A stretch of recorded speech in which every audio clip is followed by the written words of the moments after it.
नमस्कार दर्शकों, मैं शिवा शेख और आप देख रहे हैं एमएनएस न्यूज। ब्रेक के बाद एक बार फिर स्वागत है आपका देश प्रदेश की खबरों में। आइए एक नजर डालते हैं हेडलाइंस की ओर। पीएम मोदी किसानों के मसीहा नहीं, बोले नाना पटोले। डॉक्टर्स डे पर दिल्ली सीएम रेखा गुप्ता का बयान। गोरखपुर के गुरु गोरखनाथ आयुष विश्वविद्यालय का उद्घाटन। आइए देखते हैं खबर विस्तार से। पीएम मोदी किसानों के मसीहा नहीं, बोले नाना पटोले। कांग्रेस विधायक नाना पटोले ने भाजपा और प्रधानमंत्री नरेंद्र मोदी पर सीधा हमला बोला। पटोले ने कहा, भाजपा विधायक और मंत्री दावा करते हैं कि पीएम मोदी किसानों के मसीहा है, लेकिन सच्चाई ये है कि वे किसानों के मसीहा नहीं हो सकते। जिस तरह से देश भर में किसानों का अपमान हो रहा है और वे अस्वीकार्य है। उन्होंने कहा कि जब से पीएम मोदी की सरकार आई है, किसानों की आत्महत्या दर बढ़ गई है और इसके लिए सरकार को जवाबदेह ठहराया जाना चाहिए। अगर बीजेपी के एमएलए और उनके मंत्री, कृषि मंत्री, अगर मोदी किसानों का बाप है इस तरह कहते हैं, तो मोदी किसानों का बाप नहीं हो सकता, मोदी इनका बाप हो सकता है। तो जिस तरह से अपमानित किसानों को किया जा रहा है, क्या सत्ता में ये लोग इसके लिए आए? किसानों को अपमानित करने के लिए, किसानों को आत्महत्या करवाने के लिए आए? तो इससे असंवैधानिक क्या हो सकता है? और मोदी इनका बाप हो सकता है। मोदी हमारे किसानों का बाप नहीं हो सकता।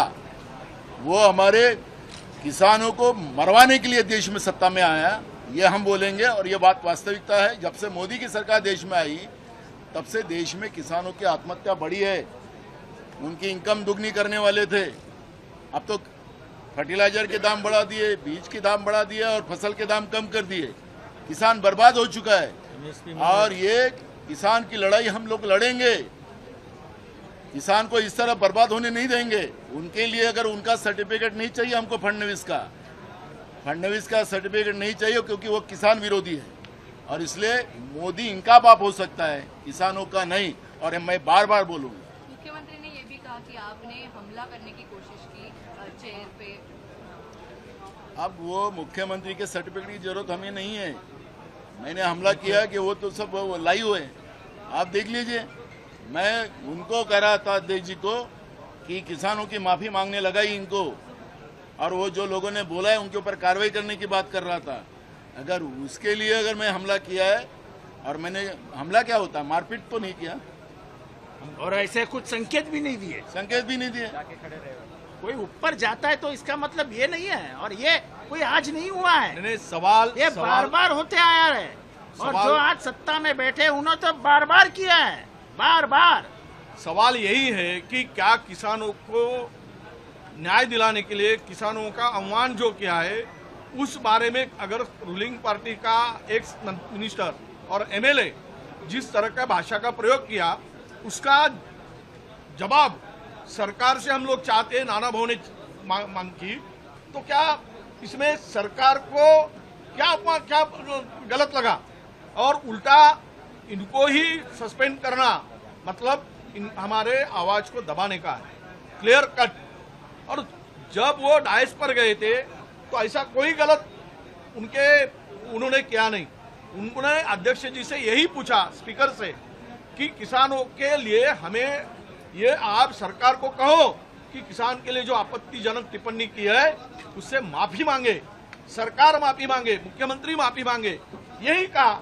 इससे क्या बड़ा बात हो गई? तो सस्पेंड करने की बात होगी। इसका मतलब यही है, जो किसानों की आवाज उठाएगा उसको हम हाउस में बैठने नहीं देंगे, उनको ऊपर कार्रवाई करेंगे। ये सरकार की मंशा है और इसीलिए नाना भाऊ को सस्पेंड किया है। आइए बढ़ते अगली खबर की ओर। डॉक्टर्स डे पर दिल्ली सीएम रेखा गुप्ता का बयान। डॉक्टर्स डे के मौके पर दिल्ली की मुख्यमंत्री रेखा गुप्ता ने राजधानी की स्वास्थ्य व्यवस्था को लेकर बड़ा बयान दिया है। उन्होंने कहा कि इस वर्ष केंद्र सरकार द्वारा तय की गई थीम मास्क के पीछे कौन करेगा, मरहम लगाने वाले को पूरी तरह सटीक है। मुख्यमंत्री ने कहा, जब तक डॉक्टरों को तकनीक की सहायता, पर्याप्त स्टाफ और नर्सिंग सपोर्ट नहीं मिलेगा, तब तक उनसे काम की उम्मीद कैसे की जा सकती है। दिल्ली के अस्पताल पर भारी दबाव है, आईसीयू और ट्रामा सेक्टर की सख्त जरूरत है। देखिए, आज का जो विषय डॉक्टर्स डे पे केंद्र के द्वारा दिया गया कि behind the mask who will heal the healer, ठीक बात है, जब तक आप डॉक्टर्स को वर्किंग एटमॉस्फेयर नहीं देंगे, उनके हाथों में टेक्निकल असिस्टेंस नहीं देंगे, उनको असिस्ट करने के लिए स्टाफ नहीं देंगे, हॉस्पिटल में नर्सिस नहीं होगी, पैरामेडिकल स्टाफ नहीं होगा, तो कैसे कोई व्यक्ति वहां काम कर पाएगा। आज दिल्ली के अस्पतालों पे इतना प्रेशर रहता है, लाखों लोगों का ओपीडी होता है रोजाना, इतना आईसीयू का रिक्वायरमेंट है, ट्रॉमा सेंटर का रिक्वायरमेंट है, परंतु हम दिल्ली की रिक्वायरमेंट से आज तक उसे मीट करने के लिए उतना इंफ्रास्ट्रक्चर बना ही नहीं पाई। कभी पिछली सरकारों ने उस पर इतना काम नहीं किया, परंतु वक्त की भी जरूरत है और देश की राजधानी की भी जरूरत है। तो उस दिशा में सरकार पूरी तरीके से मुस्तैद है और काम करने के लिए हर एक जो फ्रंट है मेडिकल इंफ्रास्ट्रक्चर का बढ़ाने के लिए, उस पे हम काम कर रहे हैं, चाहे वो परमानेंट जॉब हो, इंडिपेंडेंट एमएस हो, या फिर वहां पर टेक्निकल असिस्टेंस के नाते जितनी मशीनरी है उसको प्रोवाइड करना है, दवाइयों की उपलब्धता है, हर चीज जो है सरकार उसको संज्ञान में लेके काम कर रही है, मिशन मोड पे काम कर रही है। मैं समझती हूँ कि धीरे धीरे सभी चीजों को हम नॉर्मलाइज करेंगे। ये जितने सेमी फिनिश इंफ्रास्ट्रक्चर्स हैं उनको हम हॉस्पिटल में कन्वर्ट करने के लिए भी लगातार काम कर रहे हैं। हर चीज स्मूदन होने के लिए थोड़ा सा समय जरूर लगेगा, परंतु वो जो लक्ष्य है वो हमारे सामने बिल्कुल क्लियर है। दिल्ली को उसके अधिकार देने हैं और खास करके बिना इलाज के कोई भी व्यक्ति अपनी जान ना गवाए, ये हमारा ध्येय है कि इलाज जरूर मिलना चाहिए व्यक्ति को, और ईश्वर सब पे अपना आशीर्वाद बनाए। डॉक्टर्स एक बहुत बड़ी हमारी यूनिट है, आधार है इस मेडिकल इंफ्रास्ट्रक्चर को। मेरी ओर से ढेर सारी बधाई, शुभकामनाएं। रेल मंत्री को भी एक लेटर लिखा है पुरानी दिल्ली रेलवे स्टेशन के नाम बदलने को लेकर के, क्या है मैम? देखिए, समाज के लोगों का रिक्वेस्ट था तो हमने अपनी दिल्ली की जनता की ओर से उन्हें निवेदन भेजा है, बाकी वो तय करें। आइए बढ़ते हैं अगली खबर की ओर। गोरखपुर में गुरु गोरखनाथ आयुष विश्वविद्यालय का उद्घाटन। उत्तर प्रदेश के मुख्यमंत्री योगी आदित्यनाथ ने आज गोरखपुर में आयोजित एक ऐतिहासिक कार्यक्रम के दौरान कहा कि पूरा क्षेत्र गौरवान्वित है, क्योंकि राष्ट्रपति द्वारा गुरु गोरखनाथ आयुष विश्वविद्यालय का उद्घाटन किया गया है।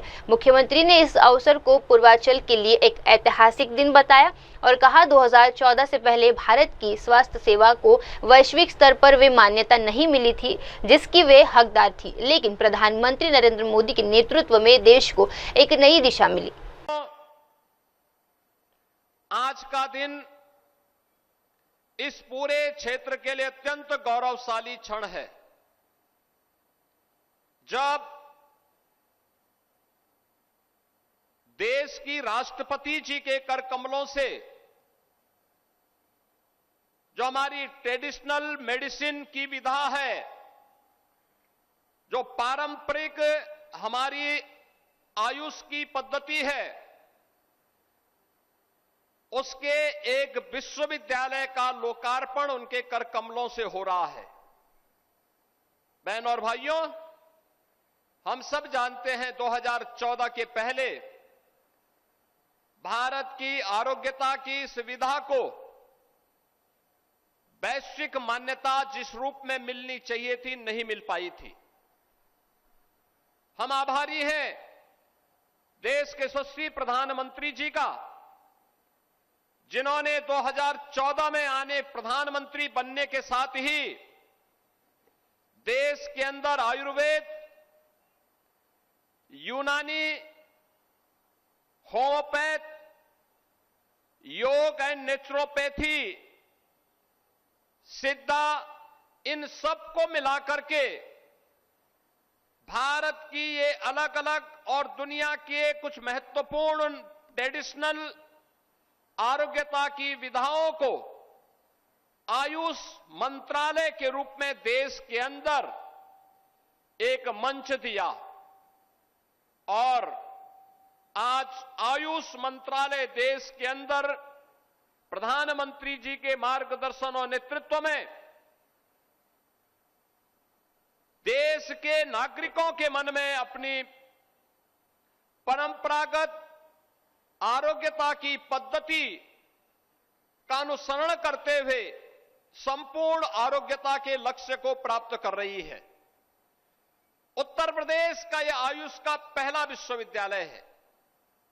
जैसा यहां पर आयुष मंत्री कह रहे थे कि आयुर्वेद, होम्योपैथ, यूनानी और अन्य ऐसी तमाम पद्धतियों से जुड़े हुए कॉलेजेस जो बिखरे हुए थे स्थानीय विश्वविद्यालयों से, जिनकी संबद्धता हुआ करती थी, अब इनकी संबद्धता हम लोगों ने इसी विश्वविद्यालय से कर ली है और आज लोकार्पण के साथ ही इस विश्वविद्यालय में इस नए सत्र में प्रवेश की प्रक्रिया को भी अब आगे बढ़ाने का कार्यक्रम प्रदेश सरकार आगे बढ़ाएगी और यहां पर आयुर्वेद से जुड़े हुए, होम्योपैथ से जुड़े हुए, योग एंड नेचुरोपैथी से जुड़े हुए, सिद्धा पद्धति से जुड़ी हुई आरोग्यता की उस विधा का लाभ न केवल यहां के लोग कर पाएंगे बल्कि उसके रिसर्च एंड डेवलपमेंट के एक नए केंद्र के रूप में क्षेत्र अब विकसित होकर के यहां के किसानों को, यहां के नौजवानों के लिए ट्रेडिशनल मेडिसिन में एक नई रोजगार की संभावनाओं को विकसित करने में भी इस विश्वविद्यालय की एक बड़ी भूमिका होगी। आइए बढ़ते हैं अगली खबर की ओर। संगारेड्डी फार्मा फैक्ट्री में विस्फोट, सीएम रेवंत रेड्डी का बयान। संगारेड्डी जिले के सिगाची फार्मा फैक्ट्री में हुए विस्फोट के बाद राज्य में हड़कंप मच गया है। इस हादसे पर मुख्यमंत्री रेवंत रेड्डी ने बड़ा बयान देते हुए कहा कि हादसे की विस्तृत जांच की जा रही है। मुख्यमंत्री ने साफ किया कि हर खामी की गहराई से जांच होगी और आगे ऐसी घटनाओं को रोकने के लिए सख्त नियम बनाए जाएंगे। मुआवजे की घोषणा करते हुए सीएम ने बताया कि मृतक के परिजनों को 1 करोड़ रुपए की आर्थिक सहायता दी जाएगी। वहीं गंभीर रूप से घायलों को 10 लाख रुपए और अन्य घायलों को 5 लाख रुपए की सहायता राशि दी जाएगी। इसके अलावा तत्काल राहत के तौर पर मृतक परिवार को 1 लाख और घायलों को 50,000 रुपए दिए जाएंगे। Preliminary information is there, but I cannot disclose. Why? Because the inquiry is going on. I wanted to find out all the details. Then only I can comment anything. Otherwise, if I comment something, it will take another turn. So I don't want to make any comments at this juncture. Definitely we will see whatever concerns are there, whatever lapses are there, whatever regulation has to be implemented. We will examine everything. We will take a serious view on those incidents. And at the same time, I have told my people to give 1 lakh for deceased family, death family, and injured family 50,000 for immediate expenditure. Next few days, they cannot go for work or they cannot do anything. That is why I have told my people to give contingency fund from collector to these deceased families 1 lakh and 50,000.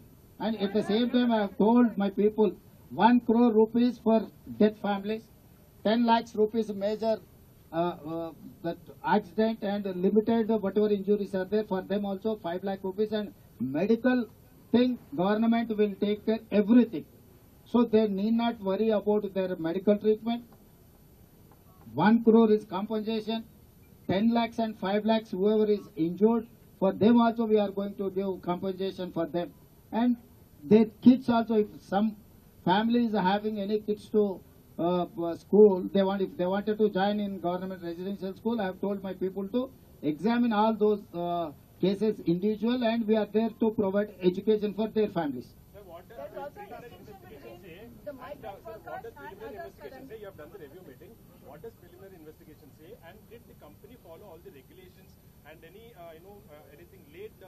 Already our director labor department, director boilers, they have inspected. They have given certain instructions to that concern. But who is in charge? That person also has died in this accident. So we could not recover. We could not collect all those information. My team is there on the job. Definitely they will collect all those information. Then I will push you to. आइए बढ़ते हैं अगली खबर की ओर। BMC अधिकारी पर हमले की मेयर सुलोचना दास ने की निंदा। भुवनेश्वर नगर निगम के अतिरिक्त आयुक्त रत्नाकर साहू पर हुए कथित हमले को लेकर विवाद गहराता जा रहा है। बीएमसी मेयर सुलोचना दास ने इस घटना की कड़ी निंदा करते हुए दोषियों पर सख्त कार्रवाई की मांग की है। मेयर ने कहा, कल जो हुआ वे नहीं होना चाहिए था, वे वास्तव में दुर्भाग्यपूर्ण था। अधिकारी शिकायत प्रकोष्ठ के प्रभारी थे और सैकड़ों नागरिक अपनी समस्या लेकर मिलने मिलने के लिए इंतजार कर रहे थे। तभी 5 से 6 लोग एक भाजपा पार्षद के साथ आए और रत्नाकर साहू से बात करते हुए अचानक उन्हें घसीट लिया और मारपीट की। कल जो हुआ वो होना नहीं चाहिए था। This was really unfortunate. एक सीनियर ऑफिसर को ऑफिस के अंदर, जो कि वो सीनियर ऑफिसर भी ड्यूटी पे थे, तो उनको अटैक करना, ये तो कोई भी समाज में ये ग्रहणीय नहीं है। कोई नहीं एक्सेप्ट कर पाएगा ये। हम लोग थे, मैं तो मेरे चैम्बर में थे, तो उस टाइम ग्रीवेंस चल रहा था and that officer was in charge of grievance cell. तो काफ़ी सारे लोग, लगभग 100 लोग वहाँ उनके ग्रीवेंस लेके आए थे। उन लोगों ने भी वहाँ मौजूद थे। तो उसी टाइम 5-6 बंदे आए एक कॉरपोरेटर के साथ, हमारे बीजेपी कॉरपोरेटर के साथ। उनने आके कुछ बातचीत किए, क्योंकि मैं तो इंसिडेंट के मतलब स्पॉट में नहीं थी। जो सुना मैंने कि उनने कुछ पूछा और उसके बाद उसको दे ड्रैग्ड हिम, और ऐसे ड्रैग करके लिए उसके पैर ऊपर करके मतलब उसको खींच के लिए और मार भी रहे थे। तो इसमें ये क्या मतलब दिखा रहे हैं? ये दिखा रहा है कि लॉलेसनेस जो कि अभी सिटी में चल रहा है, अभी कोई भी सेफ खुद को फील नहीं कर रहा है। No one is safe here. उन लोगों के ऊपर स्ट्रिंजेंट एक्शन होना चाहिए। मैं तो थैंकफुल कि पुलिस ने 3 लोगों को अरेस्ट किए हैं। हम लोग फुटेज दिए थे, सीसीटीवी का फुटेज भी निकाल के दिए थे। उनके पास फुटेज है, उन लोगों ने नाम ले रहे हैं। लेकिन हमको ये कहना चाहिए, मतलब हम लोग ये डिमांड कर रहे हैं कि all the persons, all the culprits, those who are involve in the incident, they should be arrested. तो इसमें हमारा कॉन्फिडेंस बढ़ेगा, हमको सिक्योर लगेगा ऑफिस जाने के लिए। अभी तो कोई भी सिक्योर फील नहीं कर रहे हैं। कैसे जाएंगे, कैसे लोगों को सेवा देंगे, कितना काम करेंगे? ये लोग जो 24 आवर्स लोगों को सेवा दे रहे हैं, तो उन लोगों को ऊपर ऐसे अटैक होगा तो कौन काम करेगा? they are demoralized, they are feeling unsafe. तो दैट्स व्हाई हम लोग रिक्वेस्ट कर रहे हैं पुलिस डिपार्टमेंट को जल्दी से जल्दी सबको अरेस्ट कीजिए, और उनके पीछे जो है, जो मास्टरमाइंड है, उनको भी अरेस्ट करना चाहिए। बीएमसी कुछ स्टेप, मतलब जैसे बीएमसी कॉर्पोरेटर के अगेंस्ट में कुछ स्टेप लेगा कि रिजोल्यूशन मूव होगा? देखिए, पुलिस तो इंक्वायरी कर रहे हैं, और ये तो no one is above law. तो उन लोगों ने मतलब लॉ जो भी मतलब डिसाइड करेंगे तो वो होगा। तो और भी जो 3 आदमी के बाद और भी कुछ थे, उनको भी अरेस्ट करने के लिए आप डिमांड कर रहे हैं? देखिए, no one is above law. Government ने इंक्वायरी कर रहे हैं, पुलिस डिपार्टमेंट ने इंक्वायरी कर रहे हैं, उनको हमने दे दिए फुटेज। तो फुटेज के हिसाब से 6-7 लोग थे, तो अभी 3 लोग अरेस्ट हुए हैं, और जो है बाकी लोग, उनको भी अरेस्ट करना चाहिए। और जो कल्प्रिट सब थे वहाँ इन्वॉल्व थे, तो उन लोगों ने चिल्ला के एक बीजेपी लीडर के नाम ले रहे थे, तो उन लोगों को भी देखना चाहिए, इंक्वायरी करना चाहिए। तो हुई द मास्टरमाइंड, जो भी मास्टरमाइंड है उनको पकड़ना चाहिए, सो दैट ये एक एग्जाम्पलरी मतलब होगा कि ठीक है, सब लोग फील करेंगे कि पुलिस है, गवर्नमेंट है, लॉलेस नहीं है, लॉलेसनेस नहीं है। तो लॉ को उन लोगों ने रिस्पेक्ट देंगे और खुद को भी सेफ फील करेंगे सिटी में। आइए बढ़ते अगली खबर की ओर। भक्त चरण दास बोले, बीजेपी का गुंडा राज है। प्रदेश कांग्रेस अध्यक्ष भक्त चरण दास ने इस घटना को लेकर भारतीय जनता पार्टी पर तीखा हमला बोला है। उन्होंने कहा, बीजेपी का गुंडा राज चल रहा है। उनके नेता आक्रामक नारे देते हैं, प्रशासन का मनोबल गिराते हैं और उसका दुरुपयोग करते हैं। भक्त चरण दास ने दावा किया कि अधिकारी तो सिर्फ अपना काम कर रहा था, लेकिन बीजेपी कार्यकर्ता कानून अपने हाथ में ले रहे हैं। उन्हें ये अधिकार किसने दिए? उनके अनुसार बीजेपी खुद ऐसे लोगों को बढ़ावा दे रही है, और चाहे जितनी भी जांच हो जाए, सच्चाई यही है कि अपराध करने वाले उनके ही लोग हैं। लॉ एंड ऑर्डर क्या है? बीजेपी का गुंडाराज, भारतीय जनता पार्टी का गुंडाराज हमेशा हर राज्यों में रहता है। ये लोग लोगों को गुंडा बनाते हैं, कम्युनिटी के खिलाफ लोगों को भड़काते हैं, पार्टी में जो एग्रेसिव स्लोगान देते हैं दंगा फैलाने के लिए, इससे एडमिनिस्ट्रेशन को डिमोरलाइज करते हैं, प्रशासन को गलत इस्तेमाल करते हैं। जिस तरह से धराकोट में हुआ, 2 दलित लोगों के साथ जो व्यवहार हुआ है, गुंडाई नहीं तो क्या है। यहां अधिकारी अपना काम कर रहा है, वहां अपना काम कराना चाहते हैं उनके लोग, और वो अगर तुरंत नहीं करते हैं तो उनको थप्पड़ से जवाब देते हैं। काम कराने के अगर उससे नहीं हो पाए तो अपना अधिकारी अपना नेता को जाके बोले ना, मंत्री को जाके बोल के कराएं, एमएलए को जाके बोल के कराएं, सीएम से बोल के कराएं। खुद निर्णय लेते हैं। ये पावर कौन दिया उनके कार्यकर्ताओं को? उनके बीजेपी के नेताओं को, कार्यकर्ता को पावर किसने दिया है? ये मुख्यमंत्री जी ने दिए हैं। उनकी पार्टी का सर्वोच्च जो बड़े हैं वही लोग दिए हैं। ये कल्चर दिए हैं उनको। 1-2 नहीं, बहुत जगह पे ऐसे हो रहा है। कई जेई को, इंजीनियर को मारपीट कर चुके हैं राज्यों में। जब से बीजेपी आया यही कर रहे हैं। वही तो किया है इन्होंने। जो पुलिस विभाग थे, जो अफसर लोग थे, जगन्नाथ जी के साथ काम करने में, जो रथ यात्रा को ठीक से देखने में, भक्तों को संभालने में जो था, उन ब्यूरोक्रेसी को लगा दिया। अपने पार्टी के जो लोग आए दर्शन करने में, जगन्नाथ जी का रथ यात्रा देखने जिन लोग आए, उनको सिक्योरिटी फोर्स लगा उनको। वो क्या करते? आदेश मानेंगे ना। सवाल तो यही है, जितना जांच करो, जो भी करो, बात ये निकलेगा कि चाहे पुलिस एसपी हो, कलेक्टर हो, थाना बाबू हो, जितना बड़े बड़े अफसर हैं जो भक्तों को ठीक से दर्शन कराने का काम करते, वो लोग वीआईपी को दर्शन कराने में काम किए, और उससे अवहेला हो गया भीड़ का, भक्तों का और ठाकुर का। ये एक क्राइम करने वाले लोग हैं। और तुरंत जो घटना हुआ, तुरंत कार्रवाई क्यों नहीं की? यहाँ पे अगर अफसर को, असिस्टेंट कमिश्नर को पिटाई किया, एक सीनियर ओएस अफसर हैं, पूरा ओएस समाज आज आंदोलन में है, सब लोग आंदोलन में आ गए हैं, उनके प्रति ऐसा करना ही नहीं था। आइए बढ़ते हैं अगली खबर की ओर। किसानों की बात करना क्यों गुनाह है, बोले विजय वडेट्टीवार। कांग्रेस विधायक नाना पटोले के विधानसभा से एक दिन के लिए निलंबित किए जाने पर कांग्रेस ने कड़ी प्रतिक्रिया दी है। महाराष्ट्र विधानसभा में कांग्रेस विधायक दल के नेता विजय वडेट्टीवार ने इसे जनविरोध और असंवैधानिक कार्यवाही बताया है। विजय वडेट्टीवार ने कहा, नाना पटोले ने कुछ गलत नहीं किया। यदि हम विधानसभा में किसानों के मुद्दे पर चर्चा करना चाहते हैं तो गलत क्या है? उन्होंने आरोप लगाया कि सरकार किसानों की समस्याओं से मुंह मोड़ रही है और जब विपक्ष उन्हें मंच पर लाता है तो उनके खिलाफ निलंबित कार्यवाही करते हैं। टेंशन हुआ है, क्या गलती की नाना पटोले ने? कोई गलती नहीं की नाना पटोले ने। सवाल इतना है कि किसानों को मुद्दे को लेकर अगर हाउस के अंदर में बोलने के लिए हमको चांस नहीं मिलता है या बोलने नहीं दिया जाता है, और इसको लेकर हम लोग आग्रही भूमिका रखते हैं, तो क्या सस्पेंड करना चाहिए?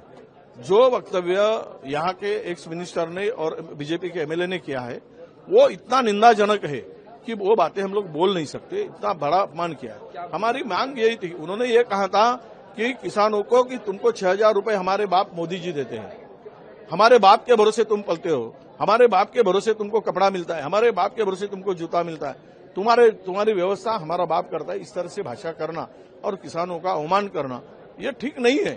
कोई भी पॉलिटिशियन ये जो इस तरह का जो ये बयानबाजी करना बहुत ही बुरी बात है और ये भयानक शब्द है। इसीलिए हमने इस मांग को लेकर उठाया, हमें बोलने की और सरकार से किसानों की माफी मांगने की बात की, परंतु सरकार ने इस बारे में उल्टा नाना पटोले को सस्पेंड किया। तो इसलिए आज दिन भर हमने काम काज पे सहभाग नहीं लेने का निर्णय लिया, बहिष्कार किया। आइए बढ़ते अगली खबर की ओर। नगर निगम अधिकारी पर हमले को लेकर बीएमसी में आक्रोश। महापौर सुलेचना दास ने की निंदा। भुवनेश्वर नगर निगम कार्यालय में एक वरिष्ठ अधिकारी पर हुए हमले को लेकर निगम के पार्षदों और कर्मचारियों ने जोरदार विरोध दर्ज कराया है। महापौर सुलेचना दास ने घटना की पुष्टि करते हुए कहा कि कुछ असामाजिक तत्वों ने कार्यालय के अंदर मौजूद एक अधिकारी पर हमला किया, जो पूरी तरह से अस्वीकार्य है। महापौर ने कहा, ये हमला दिन दहाड़े एक वरिष्ठ अधिकारी पर उस समय हुआ जब वे अपनी ड्यूटी निभा रहे थे। इस घटना के दौरान लगभग 100 लोग शिकायत सुनवाई के लिए कार्यालय में भी मौजूद थे। देखिए, बीएमसी कॉरपोरेटर और बीएमसी जो कर्मचारी हैं, उन लोगों ने कल प्रोटेस्ट किए हैं, इसीलिए किए हैं क्योंकि उनके ऑफिस के अंदर घुस के उनका ऑफिसर को जैसे दुर्बृत्तों ने मारा, तो ये बहुत गलत था। उसे आप जितना भी क्रिटिसाइज करोगे वो कम होगा। दिन दहाड़े एक सरकारी ऑफिस के अंदर घुस के एक सरकारी ऑफिसर जो कि ड्यूटी में है, एक सीनियर ऑफिसर ड्यूटी में है, वो ग्रीवांस सुन रहे थे और लगभग वहाँ 100 के आसपास लोग थे, ग्रीवांस दे रहे थे। तो उसी टाइम 6-7 लोग एक कॉरपोरेटर के साथ, बीजेपी कॉरपोरेटर के साथ आए और आके उनके साथ कुछ बातचीत किए और उसके बाद उनको ड्रग डीम इतना ब्रूटली मारा कि आपने देखे होंगे। ये विजुअल हम लोगों ने दिए थे हमारा सीसीटीवी से निकाल के। ये क्या दर्शा रहे हैं, ये क्या दिखा रहे हैं? ये दिखा रहा है कि कैपिटल सिटी में कोई भी लॉ एंड ऑर्डर सिचुएशन ठीक नहीं है। कोई भी कुछ चाहे वो कर सकता है। पुलिस को डर नहीं है, गवर्नमेंट को डर नहीं है, लोगों को कोई भी आज का डेट में no one is feeling safe. हमारा ऑफिस के अंदर आके मतलब ये लोग मार रहे हैं, तो हम लोग बाहर कैसे जाएंगे? किससे 24 आवर्स सेवा देंगे? हम लोगों को रात को जाना पड़ता है, सुबह जाना पड़ता है, दिन में जाना पड़ता है। तो ये दिन दहाड़े ऐसे कर रहे हैं, तो कहीं भी ऑफिसर जाए और कर्मचारी जो है हमारा वो जाए तो उन लोगों ने सेफ फील नहीं कर रहे हैं। तो इसलिए हम लोगों ने डिमांड कर रहे हैं कि stringent action should be taken against the culprits, those who are involved in the incident. ये मैं धन्यवाद देना चाहती हूँ पुलिस डिपार्टमेंट को। ये कल शाम तक 3 कल्प्रिट को अरेस्ट किए हैं, लेकिन ये 3 क्या, आप लोग को तो हम लोगों ने दिए हैं विजुअल, इसमें 6-7 लोग थे। ये 6-7 लोग को अरेस्ट करना चाहिए और उन लोगों ने जिसके नाम ले रहे थे जो कि मास्टरमाइंड है, तो पुलिस को ये निकालना चाहिए हु इज द मास्टरमाइंड, तो उनको भी अरेस्ट करना चाहिए। उन लोगों को मतलब ये पता चलना चाहिए कि इस देश में लॉ एंड ऑर्डर है। आइए बढ़ते अगली खबर की ओर। संजय अरोड़ा का बयान, कमिश्नरेट सिस्टम को 1968 में मिली थी मान्यता, आज दिल्ली पुलिस बल चुकी है विश्वसनीय बल। दिल्ली पुलिस आयुक्त संजय अरोड़ा ने आज के दिन की ऐतिहासिक मान्यता को रेखांकित करते हुए कहा कि 1 जुलाई 1968 को दिल्ली पुलिस को कमिश्नरेट सिस्टम की मान्यता मिली थी, जिससे राजधानी की पुलिस व्यवस्था को नई दिशा दी।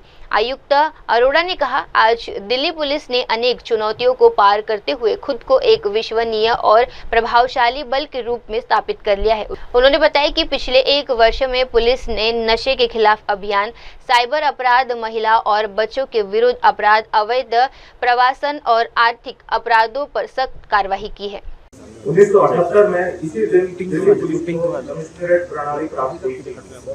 आज दिल्ली पुलिस कई विकट चुनौतियों पर विजय प्राप्त करके एक विश्वसनीय और सक्षम पुलिस बल के रूप में उभरी है। पिछले 1 साल में दिल्ली पुलिस ने नशा, साइबर अपराधों, महिलाओं और बच्चों के खिलाफ अपराध, संगठित अपराध, अवैध प्रवासी और साथ ही साथ सफेदपोश आर्थिक अपराधों पर अंकुश लगाने के लिए बड़े कदम उठाए हैं। श्रीमान हमारे माननीय प्रधानमंत्री जी और गृह मंत्री जी के नशा मुक्त भारत के आह्वान को ध्यान में रखते हुए और माननीय उपराज्यपाल महोदय से मिले निरंतर समर्थन और प्रेरणा के चलते दिल्ली पुलिस ने नशीली दवाओं के दुरुपयोग के खिलाफ अपनी कार्रवाई प्रखर कर रखी है। पिछले वर्ष 2024 में लगभग 9,200 करोड़ रुपए मूल्य के 26,000 किलोग्राम से अधिक मादक पदार्थों को नष्ट किया गया। निरंतर कार्रवाई करते हुए इस वर्ष जून माह तक लगभग 6 करोड़ रुपए मूल्य के 4,900 किलोग्राम मादक पदार्थों को नष्ट किया जा चुका है। वर्ष 2024 में फिट एनडीपीएस के अंतर्गत 7 अपराधियों के खिलाफ कार्रवाई की गई है और लगभग 5.25 करोड़ की संपत्ति जब्त करी गई है। वर्ष 2024 में नशे के व्यापार के संगठित अपराधियों के खिलाफ 6 केस मकोका के तहत दर्ज किए। ये दिल्ली को नशा मुक्त शहर बनाने की हमारी अटूट प्रतिबद्धता को दर्शाता है। श्रीमान, नए आपराधिक कानून लागू करने के लिए दिल्ली पुलिस ने अपने सभी लक्ष्यों को सफलतापूर्वक प्राप्त कर लिया है। नए कानूनों को प्रभावी ढंग से लागू करने के लिए सभी पुलिस कर्मियों की ट्रेनिंग दी गई है। नए कानूनों में अब तक लगभग 2.5 लाख से अधिक प्राथमिकी दर्ज की गई है। जिसमें से 62,000 से अधिक के आरोप पत्र दाखिल किए जा चुके हैं। इस दिशा में कुछ अन्य उपलब्धियां जैसे कि 5,000 रुपए से कम मूल्य की चोरीशुदा संपत्ति का स्वचालित पंजीकरण द्वारा ई-एनसीआर की शुरुआत, जिसके अंतर्गत 16,000 से अधिक ई-एनसीआर दर्ज हो चुकी है। ई-साइन की भी शुरुआत की गई है, जिससे एसीबी द्वारा ई-हस्ताक्षरित चार्जशीट सीधे कोर्ट में भेजी जाएगी। दिल्ली पुलिस अभियोजन पक्ष के साथ ड्राफ्ट चार्जशीट साझा करने के लिए ऑब्जेक्ट स्टोरेज लागू करने वाला देश का पहला पुलिस बल है। ई-डार का शुभारंभ दिनांक 30 अप्रैल से किया जा चुका है। ई-फॉरेंसिक का शुभारंभ भी 19 जून से को किया गया, जिसके अंतर्गत अब तक लगभग 23,000 एग्जिबिट जमा किए चुके हैं। एमएलसी और पीएम रिपोर्ट समयबद्ध तरीके से प्राप्त करने के लिए मेट्रीपार का सीसीटीएनएस के साथ एकीकरण सफलतापूर्वक किया गया है, जिसके तहत अब तक 7,400 से अधिक एमएलसी और पीएम रिपोर्ट ऑनलाइन प्राप्त की गई है। आइए बढ़ते हैं अगली खबर की ओर। विनय कुमार सक्सेना ने new police lines parade ground में कमिश्नरेट डे परेड को किया संबोधित। दिल्ली के उपराज्यपाल विनय कुमार सक्सेना ने आज new police line parade ground में आयोजित कमिश्नरेट डे परेड को संबोधित किया। इस अवसर पर उन्होंने दिल्ली पुलिस की अधिकारियों और जवानों को उनके उत्कृष्ट सेवा और कर्तव्य निष्ठा के लिए बधाई दी। उपराज्यपाल सक्सेना ने कहा कि कमिश्नरेट व्यवस्था ने दिल्ली की कानून व्यवस्था और अधिक सुदृढ़ किया है। उन्होंने ये भी सराहना की कि किस प्रकार दिल्ली पुलिस ने विभिन्न चुनौतियों का सामना करते हुए जनता की सुरक्षा सुनिश्चित की है। विशेष रूप से साइबर अपराध, महिला एवं बाल अपराध, नशे के व्यापार और आर्थिक अपराधों के खिलाफ प्रभावी कार्रवाई की गई है। दिल्ली पुलिस कमिश्नरेट डे की आज आप सभी को बहुत बहुत हार्दिक शुभकामनाएं। साथियों, मुझे लगातार चौथी बार इस कार्यक्रम का हिस्सा बनने पर बहुत ही गर्व महसूस हो रहा है। जब भी हम दिल्ली पुलिस का जिक्र करते हैं तो हमें उनके लोगों और उनकी शांति, सेवा और न्याय स्मरण होता है। दिल्ली पुलिस उस विश्वास का नाम है जिस पर दिल्ली पुलिस के 2 करोड़ से ज्यादा की जनता दिल्ली की विश्वास है। सज्जनों, जैसा कि आप जानते हैं कि 1978 में न्यायमूर्ति जी खोसला के स्पर्श के बाद दिल्ली में बड़ा सुधार करते हुए कमिश्नरेट प्रणाली की शुरुआत की। 1978 से लेकर आज तक दिल्ली पुलिस की कार्यकुशलता में साल दर साल बदलाव आया है। आज दिल्ली पुलिस की गिनती विश्व की सर्वोत्तम पुलिस में की जाती है। दिल्ली पुलिस पर जहां 2 करोड़ से अधिक जनता की सुरक्षा की जिम्मेदारी है, इसके अलावा देश की राजधानी होने के नाते यहाँ पर हर रोज वीआईपी और वीआईपी मूवमेंट्स होते हैं। इसके बावजूद भी दिल्ली पुलिस अपने कर्तव्यों का निर्वहन पूरी जिम्मेदारी के साथ करती है, जिसके लिए दिल्ली पुलिस के प्रत्येक कर्मी बधाई के पात्र है। साथियों, जैसा कि अभी दिल्ली पुलिस आयुक्त श्री अरोड़ा जी ने बताया कि पिछले 1 वर्ष में दिल्ली पुलिस ने साइबर अपराध, मानव तस्करी, अवैध प्रवासियों, नशे के कारोबार तथा दूसरी और गैर कानूनी गतिविधियों को रोकने के लिए सराहनीय कार्य किया है। कई तरह के जागरूकता के कार्यक्रम यहाँ पर चलाए जा रहे हैं। अपराधियों की नकेल कसने के लिए टेक्नोलॉजी की मदद की जा रही है। दिल्ली पुलिस के लोगों में पुलिस के प्रति विश्वास को बढ़ाने के लिए कई तरह की पहल की गई है। दिल्ली पुलिस को ISO 9001/2015 का सर्टिफिकेट मिलना इस बात का प्रमाण है कि दिल्ली पुलिस सही दिशा में काम कर रही है। आइए बढ़ते हैं अगली खबर की ओर। उपराज्यपाल वीके सक्सेना और पुलिस आयुक्त संजय अरोड़ा ने शहीद पुलिस कर्मियों को श्रद्धांजलि दी। परियोजना को किया सम्मानित। कमिश्नरेट डे परेड के अवसर पर दिल्ली के उपराज्यपाल विनय कुमार सक्सेना और पुलिस आयुक्त संजय अरोड़ा ने वीर गति को प्राप्त पुलिस कर्मियों को श्रद्धांजलि अर्पित की। इस दौरान उन्होंने शहीदों के परिजनों को सम्मानित कर उनके त्याग और सेवा को नमन किया। समारोह में उपराज्यपाल सक्सेना ने कहा, जो वीर गति को प्राप्त हुए हैं उनका बलिदान कभी नहीं भुलाया जा सकता। उनके परिवार को ये त्याग देश और समाज के लिए अत्यंत प्रेरणादायक है। पुलिस आयुक्त अरोड़ा ने भी शहीदों की स्मृति में श्रद्धा व्यक्त करते हुए कहा कि दिल्ली पुलिस हमेशा उनके मूल्य और कर्तव्य भावनाओं को स्मरण रखेगी।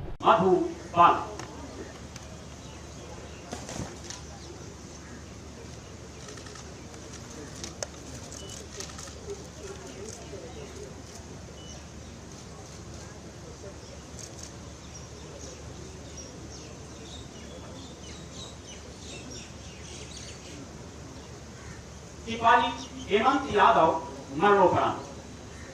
एंटी ब्रदरी शाखा में तैनाती के दौरान एक सेंधमारी मामले में मेरी महत्वपूर्ण सूचना के आधार पर सिपाही हेमंत यादव रेड पर गए थे तथा अपराधी को काबू करने के लिए साहस का परिचय देते हुए जैसे ही उनके घर की छत पर चढ़े तो ऊपर से गुजर रही हाई टेंशन विद्युत तार की चपेट में आने से गंभीर रूप से झुलस गए और अस्पताल में 7 दिनों तक जीवन के लिए संघर्ष करते हुए अंततः वीर गति को प्राप्त हुई, जिसके लिए स्वर्गीय सिपाही हेमंत यादव को आहत वीर सम्मान मरणोपरांत प्रदान किया जाता है।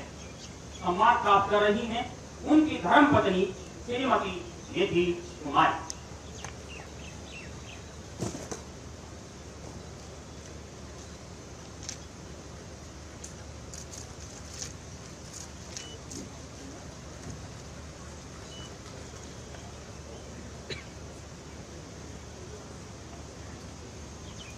सिपाही विक्टर एन मरणोपरांत।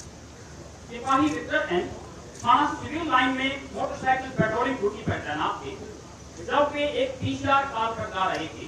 कभी एक जीटीसी बस की टक्कर से वो गंभीर रूप से घायल हो गई और घटना स्थल पर ही वीर गति को प्राप्त हुई, जिसके लिए स्वर्गीय सिपाही विक्टर एन को आहत वीर सम्मान मरणोपरांत प्रदान किया जाता है। सम्मान प्राप्त कर रही हैं उनकी बहन श्रीमती एन.जी. रॉस।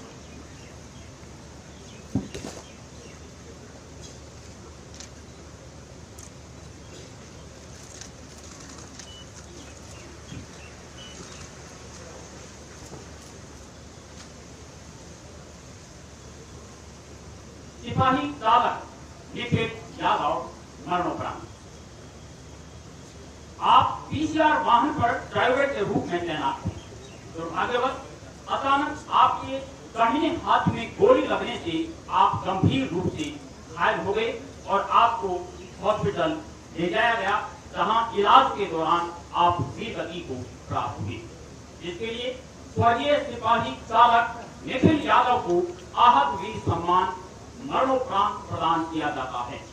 सम्मान प्राप्त कर रहे हैं उनके पिताजी श्री मनोज कुमार।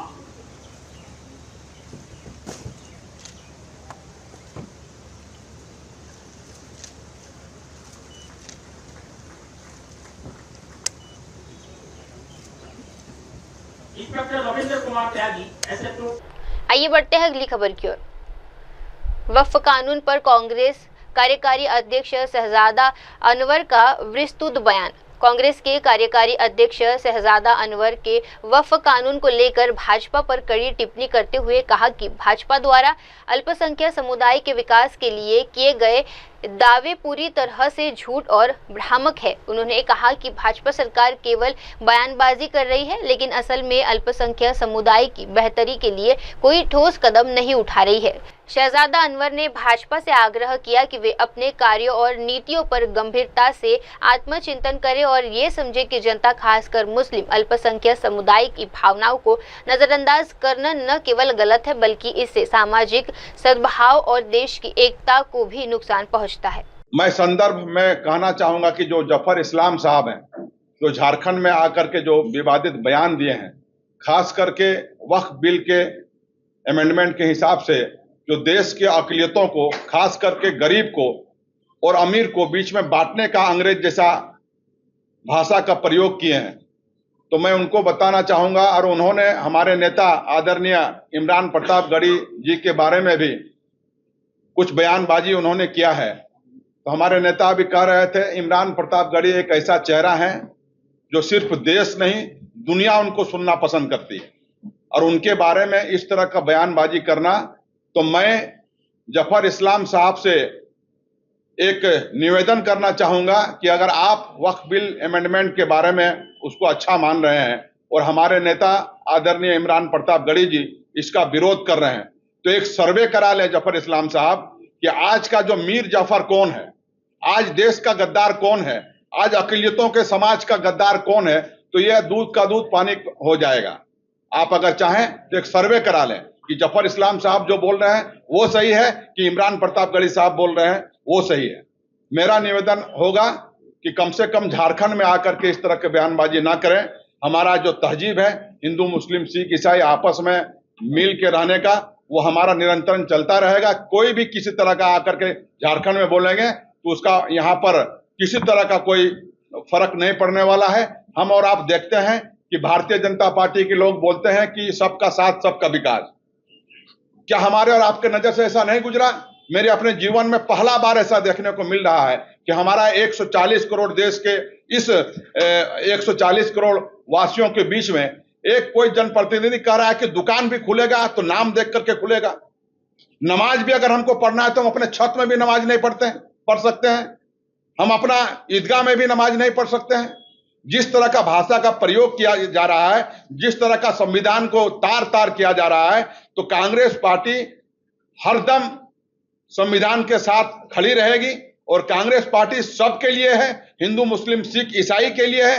हम मिल करके वैसे तानाशाह जो संविधान के खिलाफ में अपना आवाज बुलंद करेगा तो कांग्रेस पार्टी उसको कुचलने का काम करेगी। विपक्ष के जो नेता, कांग्रेस पार्टी के नेता और विशेष करके नाम उन्होंने एक तरह से इशारा किया इमरान प्रतापगढ़ी जी के बारे में। इमरान प्रतापगढ़ी जी आज के दिन में देश के अंदर में कांग्रेस पार्टी में और राष्ट्रीय राजनीति में राजनीतिक नक्षत्र में धूमकेतु की तरह चमकने वाला एक सितारा है। इमरान प्रतापगढ़ी जब राज्यसभा के अंदर में पार्लियामेंट में बोलते हैं तो लाखों और करोड़ों की तादाद में लोग उनको सुनते हैं और बाहर में जलसों में बोलते हैं, सभाओं में बोलते हैं तो उनको सुनते हैं। कम उदाहरण है कि देश के अंदर में इतने कम समय में कोई राजनेता ने पब्लिक के साथ में इतनी अच्छी तरह से कनेक्ट करने का काम किया है। तो हम ये कहना चाहेंगे भारतीय जनता पार्टी के नेताओं को कि अपनी निष्ठा प्रदर्शित करने के लिए अनर्गल प्रलाप करना बंद करें। वक्फ अमेंडमेंट एक्ट जो मूल भावना है संविधान का, समानता के अधिकार का, अकलियतों को उनका अधिकार देने का, इसका अनादर करने का काम किया है। और निश्चित तौर पर हम लोग आखिरी दम तक इसका विरोध हम करेंगे। और वर्गलाने की बात, भारतीय जनता पार्टी जिसको अजान से विरोध है, नमाज से विरोध है, अकलियतों के विकास से विरोध है, और वो भारतीय जनता पार्टी जिसके पास में पार्लियामेंट में ना लोकसभा में एक सदस्य है, राज्यसभा में भी एक आध दो थे, उनका भी कार्यकाल पूरा हो गया, खत्म हो गया। राष्ट्रीय राजनीति में जो ऑफिस बेरर एक आध उनके बचे हुए थे उनको भी उन्होंने समाप्त किया। किस मुंह से ऐसे लोग बोलते हैं? ऐसे लोगों को बहुत निर्लज्जता के साथ इस तरह की बात जो बोलते हैं कि भारतीय जनता पार्टी अकलियतों के विकास के लिए कृत संकल्पित है, ये बिल्कुल मिथ्या और भ्रामक है। और हम ये कहते हैं कि उनको आत्ममंथन करना चाहिए और देश के प्रधानमंत्री को कहते हैं कि आज भी वो जन भावनाओं का आदर करें, मुस्लिम अकलियतों की भावनाओं को आदर करें और इस एक्ट के बारे में पुनर्विचार करें। आइए बढ़ते अगली खबर की ओर। नगर निगम आयुक्त राकेश प्रभाकर पाटिल ने किया हमले की कड़ी निंदा। भुवनेश्वर नगर निगम के आयुक्त राजेश प्रभाकर पाटिल ने इस भयावह घटना की कड़ी निंदा की है। उन्होंने बताया कि घटना के बाद तुरंत एफआईआर दर्ज कर 3 आरोपियों को गिरफ्तार कर लिया गया है। आयुक्त पाटिल ने कहा, हमने वरिष्ठ पुलिस अधिकारियों से बात की है और हम चाहते हैं कि अपराधियों के खिलाफ कड़ी कार्रवाई की जाए। उन्होंने ये भी बताया कि इस घटना के बाद अधिकारियों की सुरक्षा बढ़ाने के लिए विशेष कदम उठाए जाएंगे। सुरक्षा के प्रति एकजुटता दिखाते हुए भुवनेश्वर नगर निगम के अधिकारी आज इस घटना के विरोध में काले बैज पहनकर अपना समर्थन जता रहे हैं।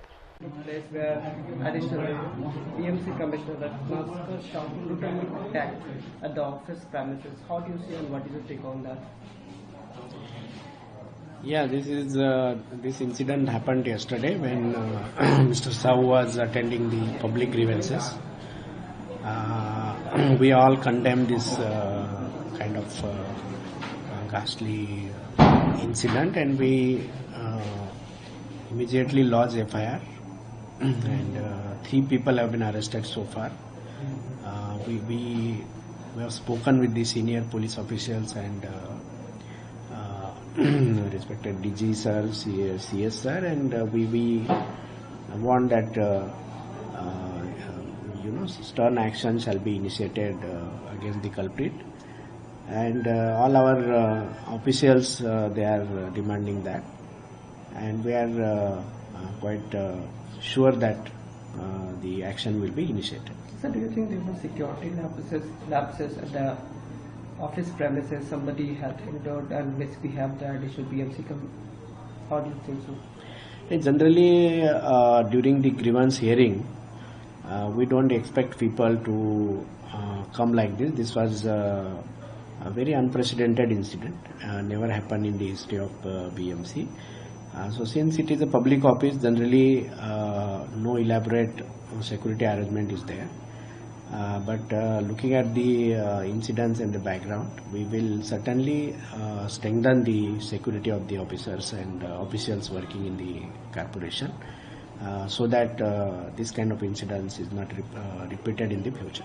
So today all the BMC staff wore black ribbon while working. How do you see? Yeah, it is a solidarity towards one of our colleague who is very well behaved, very cordial to everyone, and we never expected something like this to happen. So we all condemn that, and as an expression of solidarity, we the staff have they put on the black badges on their shoulders. आइए बढ़ते अगली खबर की ओर।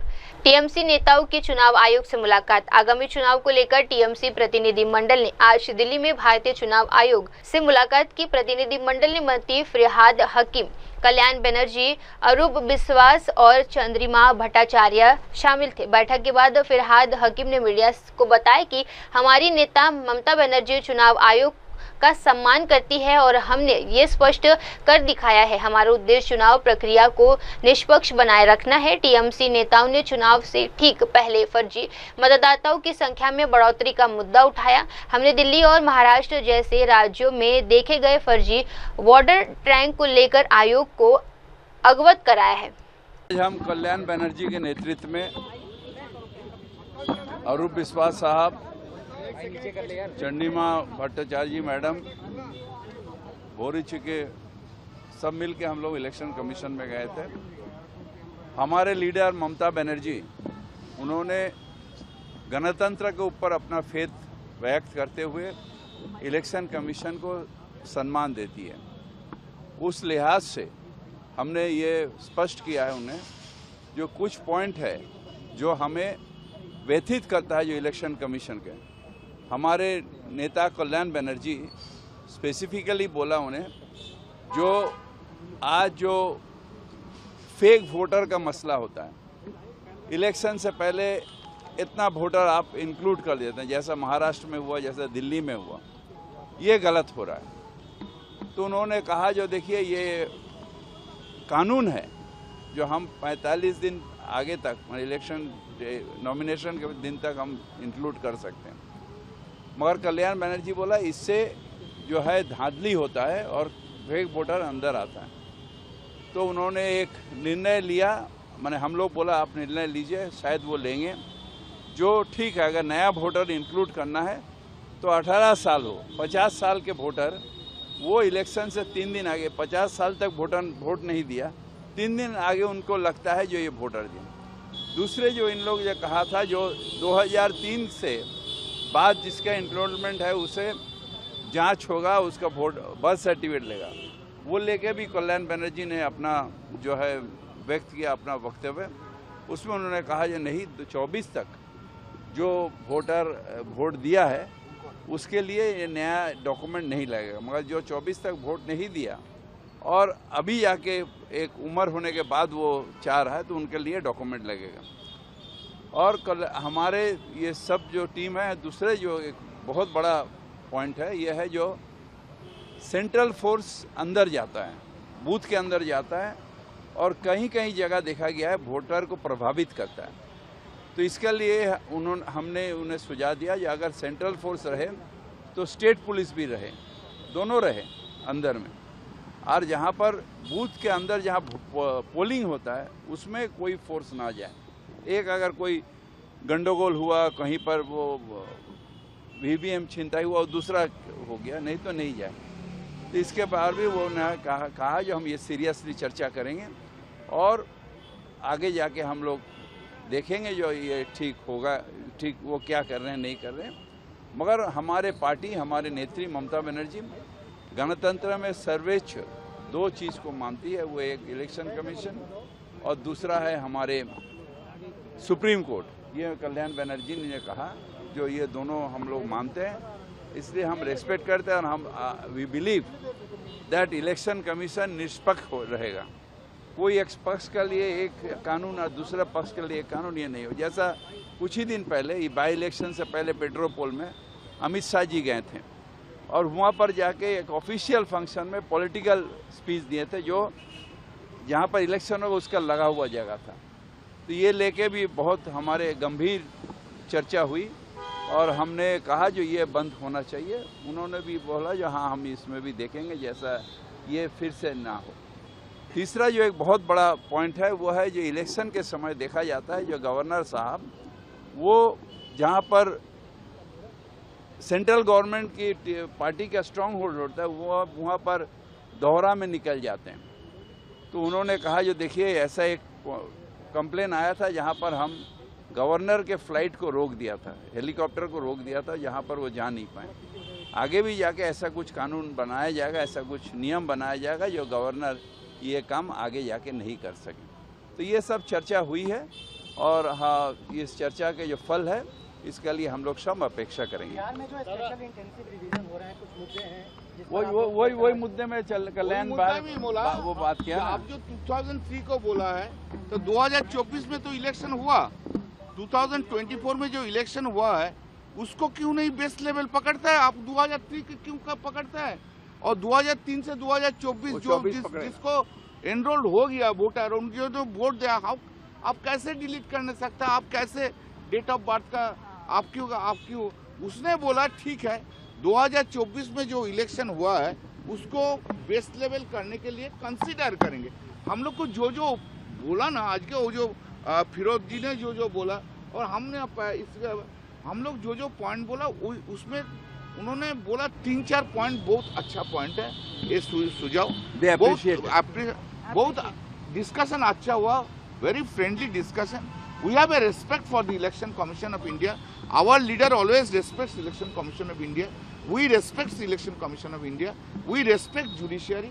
We believe that because of the judiciary and transparent role, only because of the transparent role of the Election Commission, the democracy of this country can be strengthened. आइए बढ़ते अगली खबर की ओर। सच सामने आएगा, अदालत तय करेगी अगला कदम। कोलकाता गैंगरेप केस, आरोपी के पिता बोले। कोलकाता में सामने आए कथित सामूहिक बलात्कार मामले में एक आरोपी के पिता ने मीडिया के सामने बयान दिया है। उन्होंने न्याय प्रक्रिया में विश्वास जताते हुए कहा, मामला न्यायालय में विचाराधीन है और जांच चल रही है। मैं शुरू से ही कहता आ रहा हूं कि मुझे न्यायपालिका पर पूरा भरोसा है। अदालत ही आगे की कार्रवाई तय करेगी। जब उनसे आरोपी बेटे पर पहले से दर्ज मामलों को लेकर सवाल किया गया तो उन्होंने जवाब दिया, लोग पूछ रहे हैं कि अगर पहले से केस थे तो गिरफ्तार क्यों नहीं हुए। ये सवाल प्रशासन से पूछा जाना चाहिए, लेकिन मुझे यकीन है कि जांच में सच सामने आएगा। पहले बात है कि सब्जुडिस मैटर है और तदंतर भी चल रहा है और कोर्ट में भी अगला उठाया था उसको पुलिस में।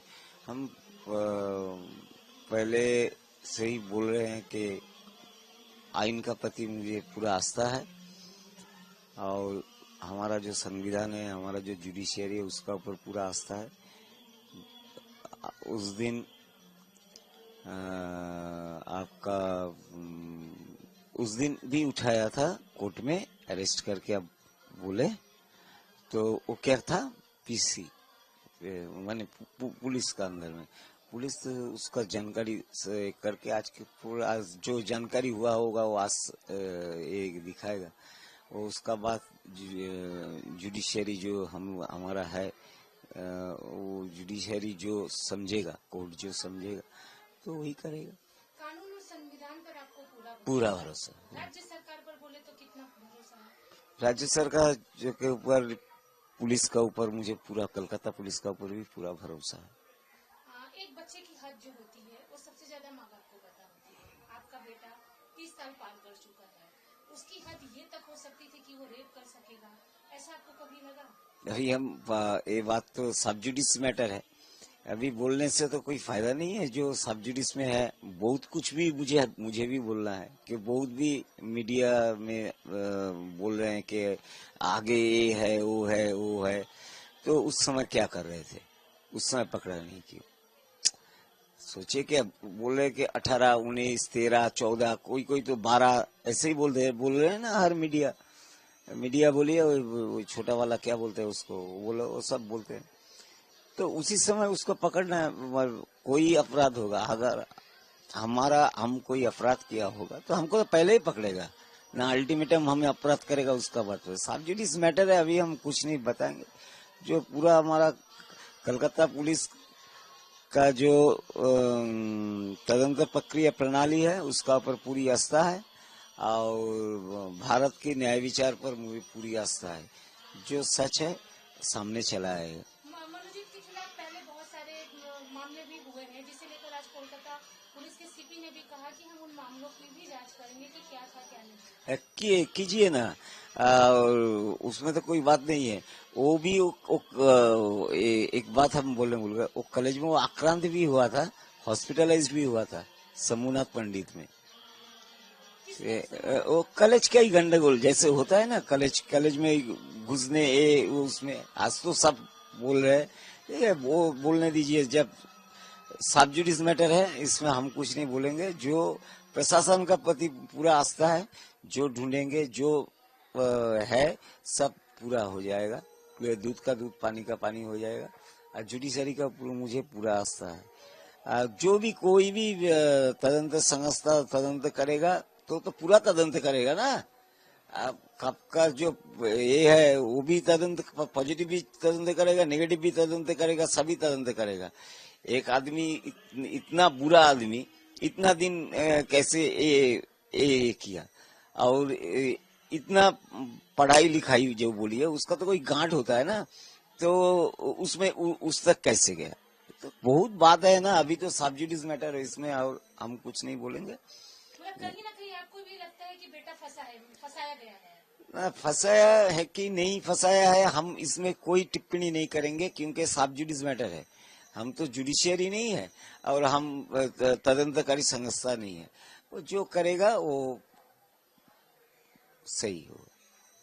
राष्ट्रीय चिकित्सा दिवस पर बोले त्रिपुरा के सीएम मानिक साह। राष्ट्रीय चिकित्सा दिवस 2025 के अवसर पर त्रिपुरा के मुख्यमंत्री डॉक्टर मानिक साह ने राज्य में चिकित्सा, शिक्षा और स्वास्थ्य इंफ्रास्ट्रक्चर को लेकर बड़ी बातें कही है। सीएम ने कहा, हम राज्य में लगातार चिकित्सा संबंधित बुनियादी ढांचे को बेहतर बना रहे हैं। आज त्रिपुरा में 400 मेडिकल सीटें उपलब्ध है। उन्होंने आगे बताया कि राज्य में अब तक एक सरकारी डेंटल कॉलेज, नर्सिंग कॉलेज और फार्मेसी कॉलेज भी है, जिससे चिकित्सा शिक्षा को बढ़ावा मिलता है।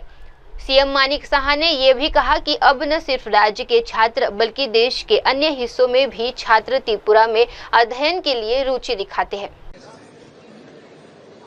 देखिए, कल माननीय प्रधानमंत्री जी कल मन की बात अनुष्ठान में उन्होंने कहा कि आज डॉक्टर्स डे है, प्लस आज चार्टर अकाउंटेंट डे भी है। तो उन्होंने सबको उनका अपना शुभेच्छा दिया है।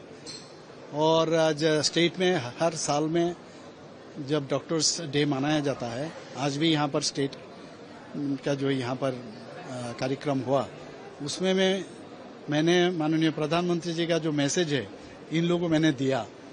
ऑन बिहाफ ऑफ माननीय प्रधानमंत्री जी मैंने कहा, जो मन की बात नहीं देखे हो उन्होंने ऑलरेडी ये किया, मैसेज दिया है।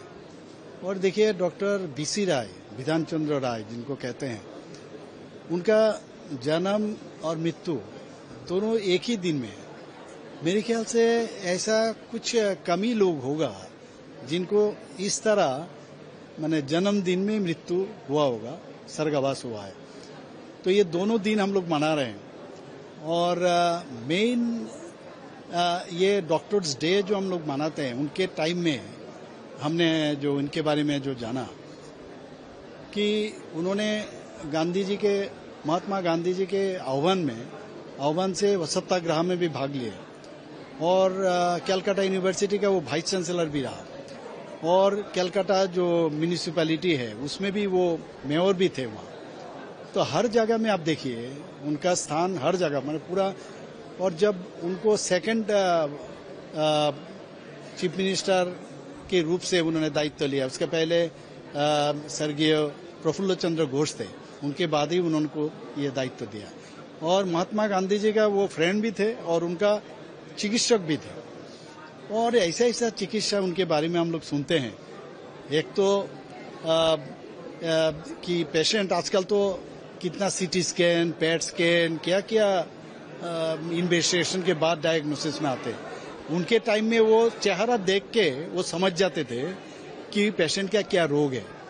तो कितना डेप्थ में और उसका भी अभी जो किस तरह फीलिंग्स है उस हिसाब से वो अब देखिए। उस वक्त कलकत्ता मेडिकल कॉलेज से वो LA में पास किया था, उसके बाद MD 2 साल के अंदर MD भी पास किया, उसके बाद FRCS किए, MRCP किए लंदन से, उसके बाद आके वहाँ पर जो अभी नील रतन सरकार मेडिकल कॉलेज है उसमें भी वो वहाँ टीचिंग के रूप से वो काम किया। वहाँ पर RG कोर मेडिकल कॉलेज में भी काम किया।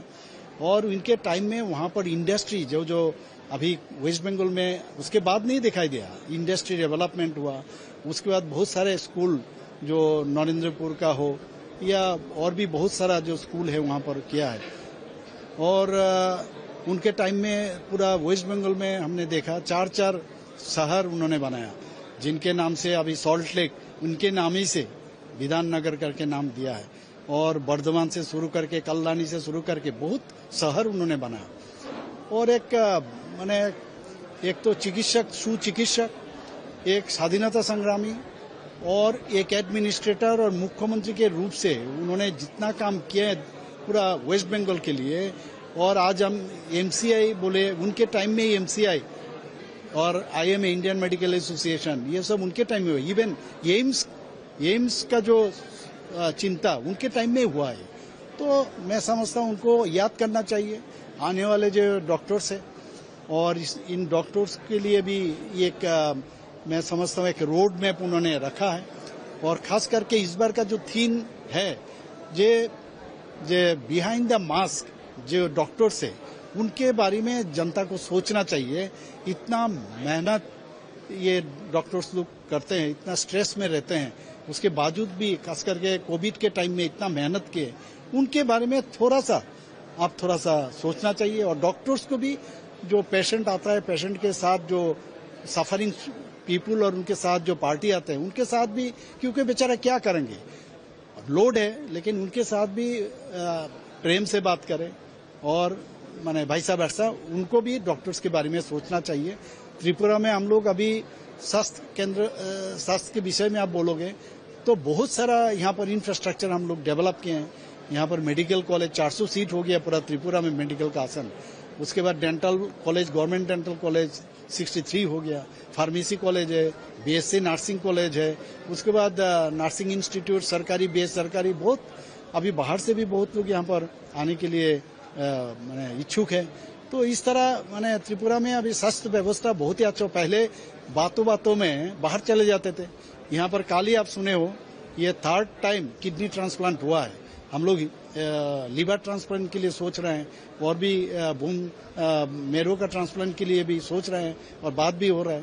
तो स्वास्थ्य व्यवस्था माननीय प्रधानमंत्री जी हम लोग को जिस तरह मार्गदर्शन करते हैं उस हिसाब से हम लोग काम कर रहे हैं। और हमारा प्रायोरिटी सेक्टर है ये माने हेल्थ। तो आज आप देखिए कुछ दिन पहले यहाँ पर हम देखे जो एक डॉक्टर है जिनको उस वक्त ये LMF मिला था, मतलब लाइसेंशिएट मेडिकल फैकल्टी थे वो। तो ये उनको ये अपना जमीन दे दिया यहाँ पर जे जनता के लिए उनका स्वास्थ्य के लिए काम करे। ये पहले वाला जो गवर्नमेंट है उसको एक व्यवसायी का जो है उनको दे दिया और वहाँ पर लेप चल रहा था। हमने इस बार आज ही का दिन इतना अच्छा दिन है, वहाँ पर उनके नाम से, उनका नाम भी नहीं है, वो डॉक्टर PB दास के नाम से उनका मेमोरियल से अब हेल्थ काउंसिल 7 काउंसिल है वहां पर आज हम लोग ओपन किया है। तो ये सोच के ऊपर डिपेंड करता है आप कैसे सोचोगे। हमारे माननीय प्रधानमंत्री जी हम लोग इस तरह सोचने के लिए एडवाइस करते हैं, हम लोग भी इस दिशा में सोच करते हैं। इसलिए मैं सबको, पूरा देशवासी को और डॉक्टर्स लोगों को डॉक्टर्स डे का मैं उन लोगों को मैंने शुभेच्छा देना चाहता हूँ। आइए बढ़ते अगली खबर की ओर।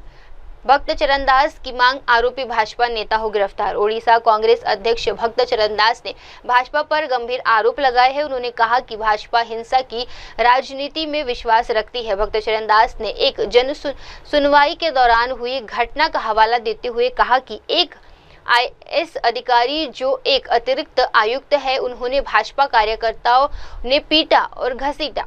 कांग्रेस ने मांग की है कि दोषी भाजपा नेता को तत्काल गिरफ्तार किया जाए और पार्टी को खुद भी उसके खिलाफ अनुशासनात्मक कार्रवाई करनी चाहिए। काम करना पड़ रहा है, क्या ये सही है? नहीं, भाजपा सरकार हिंसात्मक रास्ते को विश्वास करता है, हिंसात्मक तरीके का काम शुरू कर दिया है, नकारात्मक ढंग से कर रहे हैं। 3 घटना है। एक तो जगन्नाथ जी के रथ यात्रा में जो कुछ हुआ, उसमें जो लाभ हुआ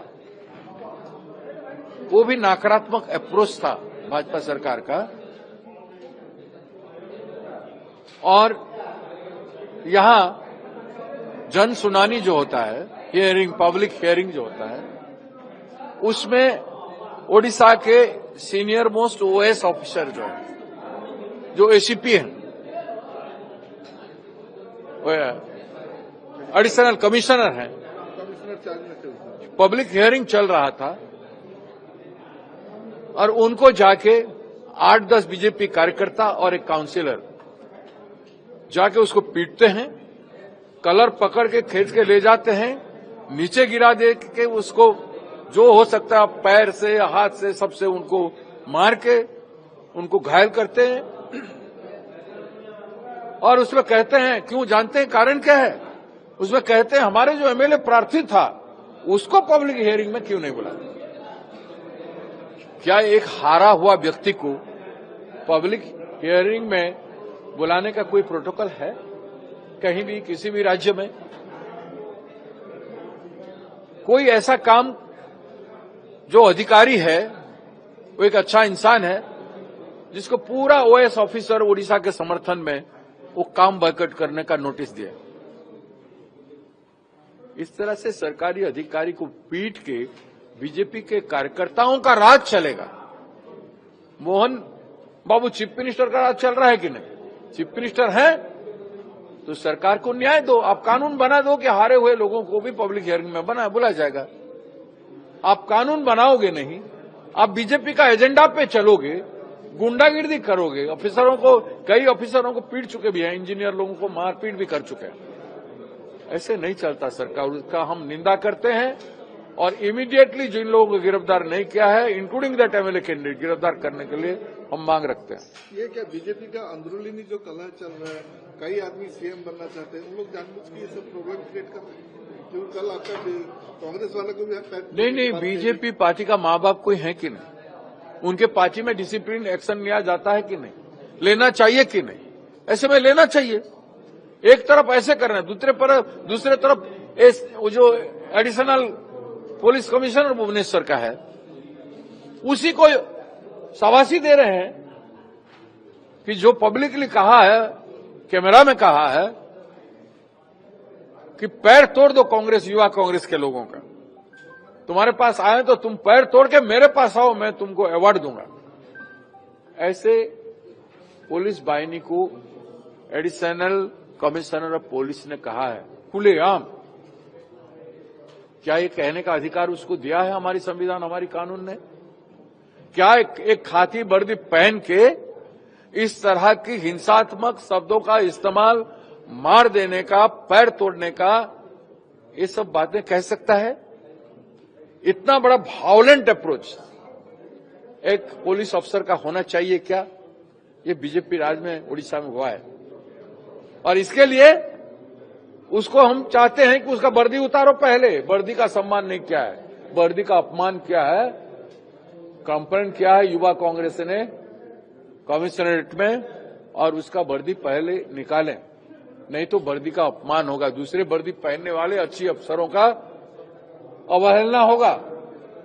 वर्दी का सम्मान बचाना पुलिस वाहिनी का काम है, विभाग का काम है, सरकार का काम।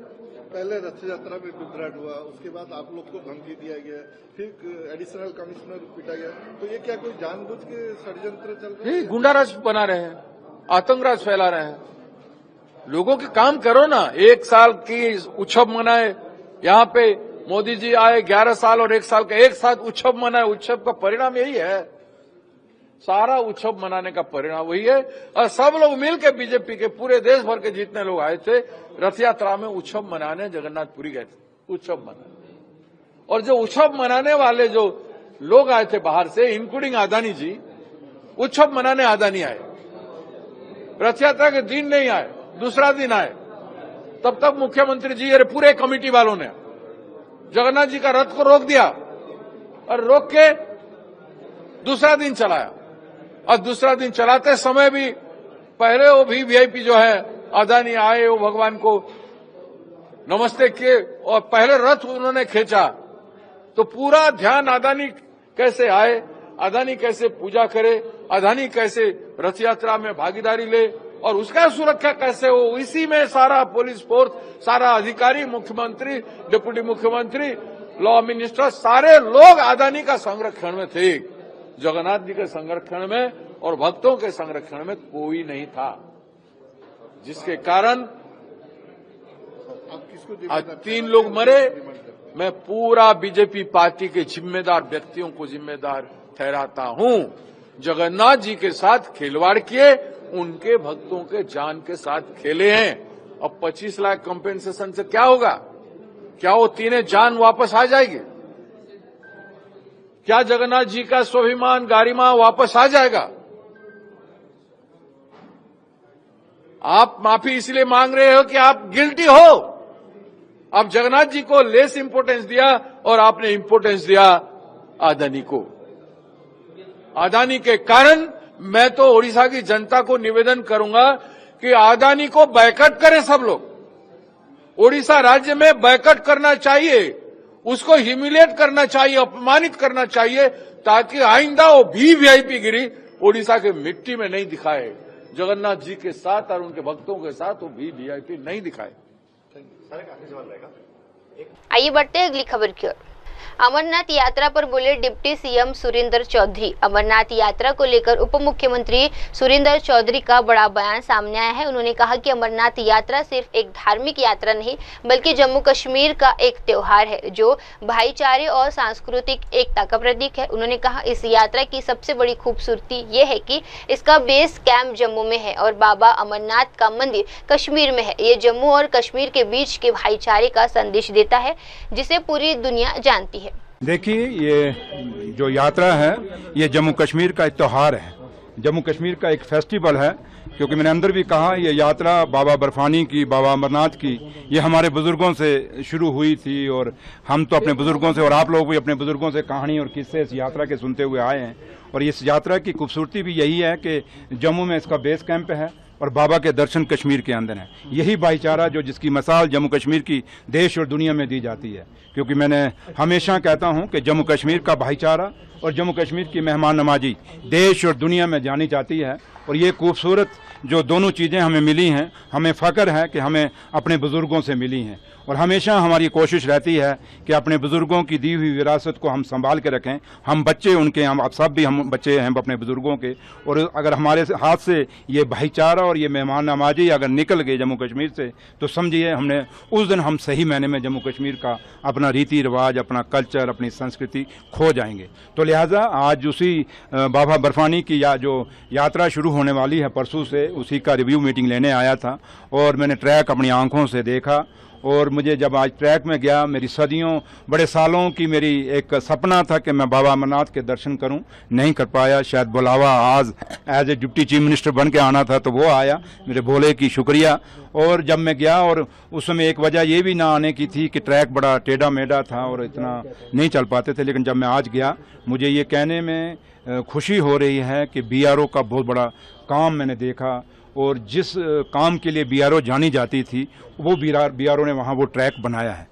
जो ट्रैक आज लोगों के लिए, जैसे मैं भी अगर गया तो मैंने वही रास्ते में बात कर रहा था कि अभी शुरू में एक ट्रैक बना है, इसका शुरुआती दौर है, ऐसा दौर भी आएगा जब हमारे बुजुर्ग जो चल नहीं पाते, जो माता, कोई बंदा अगर अपना माँ बाप को लाना चाहता है, बुजुर्गों को लाना चाहता है, तो वो ऐसा ट्रैक बने जो बुजुर्ग आके ऊपर भोलेनाथ के दर्शन कर सकें। क्योंकि भगवान भोलेनाथ किसी एक कौम के, किसी एक मज़हब के नहीं। जो ये कहता है कि किसी एक कौम एक मज़हब के हैं, तो मेरे ख्याल वो इंसानियत के खिलाफ है। तो लिहाजा वो बीआरओ ने जो काम किया है उसकी जितनी भी वो ट्रैक बनाने में तारीफ़ की जाए, मैंने ऊपर भी उनकी तारीफ़ की और मुझे बड़ी अच्छा लगा। हाँ, अभी टाइम लगेगा क्योंकि कश्मीर के अंदर जो वर्किंग मंथ्स हैं बहुत कम होते हैं, वर्किंग डेज बहुत कम होते हैं। इनको काम, अब यात्रा शुरू हो जाएगी, काम फिर रुक जाएगा। तो लेकिन है कि इनकी तारीफ़ आप लोगों को भी करनी चाहिए, इन्होंने जो काम किया है बीआरओ ने, और इनके जो चीफ इंजीनियर हैं ब्रिगेडियर चिराग, मैं उनको भी और उनकी टीम पूरी, कर्नल साहब और सारे की मैं बहुत बहुत तारीफ़ करता हूँ और शुक्रिया अदा करता हूँ कि इन्होंने लोगों को एक इतनी सहूलत दी है। दूसरा जो मैंने अपनी, और जो ये यात्रा है ये खाली ठीक है श्राइन बोर्ड इसका एक है पैरोकार है, लेकिन इसमें स्टेट गवर्नमेंट का बहुत बड़ी हिस्सेदारी है इस यात्रा को पूरा मैनेज करने में और इस यात्रा को चलाने में। और ये कोई कहे कि यात्रा किसी एक के पास से चल रही है, नहीं, यात्रा जम्मू कश्मीर की सरकार और श्राइन बोर्ड दोनों मिलकर चला रहे हैं। क्योंकि जम्मू कश्मीर की सरकार का, चाहे वो पीडीडी डिपार्टमेंट है, चाहे वो जल शक्ति है, चाहे वो पीडब्ल्यूडी है, चाहे वो रूरल डेवलपमेंट है, चाहे कोई भी डिपार्टमेंट आप लगा लें, कोई ऐसा डिपार्टमेंट नहीं जिसकी इसकी कंट्रीब्यूशन नहीं है। फ़र्क इतना है कि मेरे ऑफिसरों को मैंने कहा कि आपने थोड़े से लगा देने चाहिए, थोड़े से बैनर शैनर के आप क्या कर रहे हैं। जैसे कुछ काम इन्होंने जो किए हैं, अच्छे काम किए हैं, मैंने देखे इनके फोटोग्राफ्स, बट वो कहीं वो कहते हैं कि जंगल में मोर नाचा किसने देखा, तो इसलिए थोड़ा सा इनको डिस्प्ले करना चाहिए। और मैंने ये भी कहा है, क्योंकि सबसे बड़ी मैंने इंडस्ट्री डिपार्टमेंट भी यहाँ बुलाया था, मैंने मैडम को कह दिया है कि आप भी अपनी इंडस्ट्रीज़ की जो स्कीमें हैं वो यहाँ दिखाइए, डिस्प्ले करिए कि जम्मू कश्मीर को इंडस्ट्री हम कैसी चल रही है, क्या करना चाहते हैं और जो हमारी लोकल इंडस्ट्री है उसके लिए हम क्या कर रहे हैं। और दूसरा मैंने हैंडलूम एंड हैंडीक्राफ्ट, क्योंकि एक बहुत बड़ी विरासत हमारे हाथ में है हैंडलूम हैंडीक्राफ्ट, और ख़ास करके कश्मीर के अंदर इसका बहुत बड़ा एक ताना बाना बुना हुआ है। और कल भी आपने देखा होगा, आप में से आए होंगे, ऑनरेबल सीएम साहब ने बायर सेलर इंटरनेशनल मीट जो है उसका उद्घाटन किया श्रीनगर के अंदर, और वहाँ भी जो लोग आए थे, और वहाँ एक ऐसा आदमी था जो अपना हमारा कारीगर था, और जिन्होंने एक शाल बनाया, उसको बनाने में 5 साल लगे, एक शाल बनाने में 5 साल लगे। जिस साल को अगर 5 साल लगे, अगर वो शाल कहीं बिकेगा नहीं तो कल कहीं कोई खरीदेगा नहीं, तो कल वो शाल बनने ही बंद हो जाएंगे। इसलिए जो हमारी खूबसूरती है, चाहे वो शालों की, आज बाहर देश दुनिया में कश्मीर के शालों को नकली बना के वहाँ नकली नाम लेके बेचा जा रहा है। हम चाहते हैं वो ब्लैक मार्केटिंग बंद होनी चाहिए। जो असली कश्मीर का शाल है, चाहे वो पश्मीना है, कन्नी है, जितने भी शाल हमारे हैं, जो शाल हमने देखे और माने, क्योंकि मैं तो इतना एक्सपर्ट नहीं हूँ शालों में, पता नहीं आप लोग हों, पता नहीं, ज़्यादा तो आपकी भी बीवियाँ ही ज़्यादा एक्सपर्ट होंगी, आप लोग तो इतने नहीं होंगे।